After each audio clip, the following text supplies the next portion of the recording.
আসসালামু আলাইকুম। আমি এখন আছি পৃথিবীর দীর্ঘতম সমুদ্র সৈকত এবং বাংলাদেশের সবচেয়ে জনপ্রিয় পর্যটন স্থান কক্সবাজারে। আর আজকের ভিডিওতে আমি আপনাদের এই কক্সবাজারের আসল সৌন্দর্য দেখানোর চেষ্টা করব আর দেওয়ার চেষ্টা করব সবচেয়ে কম খরচে কিভাবে এই কক্সবাজার ঘুরে যাবেন তার সম্পূর্ণ একটি ভ্রমণ গাইডলাইন।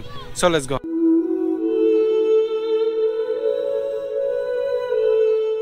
কক্সবাজার বাংলাদেশের দক্ষিণ পূর্বাঞ্চলে অবস্থিত একটি শহর, যা তার নৈসর্গিক সৌন্দর্যের জন্য বিখ্যাত।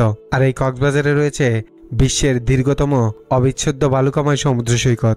কক্সবাজারের এই অপার সৌন্দর্য দেখতে প্রতি বছর দেশি বিদেশি লক্ষ লক্ষ পর্যটক ভিড় করে থাকে এই কক্সবাজারে। আর আজকের ভিডিওতে আমি আপনাদের দেখাবো সবচেয়ে কম খরচে কিভাবে কক্সবাজার যাবেন, কোথায় থাকবেন, আর এই কক্সবাজারে কি কি ঘুরে দেখবেন, সাথে কতটা কম খরচে এই কক্সবাজার ঘুরে আসা সম্ভব থাকবে তার বিস্তারিত।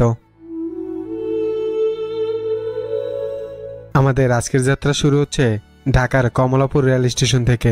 আজকে যেহেতু আমরা সবচেয়ে কম খরচে কক্সবাজার যাব, সেক্ষেত্রে আমাদের যাত্রা সঙ্গী হবে চট্টগ্রাম মেল ট্রেন, যেটা আমাদের চট্টগ্রামে নামিয়ে দেবে, যার ভাড়া পড়েছে 125 টাকা। আর চট্টগ্রাম মেল ট্রেনের টিকিট আপনারা কমলাপুর রেল স্টেশনের 19 নম্বর কাউন্টারে পেয়ে যাবেন।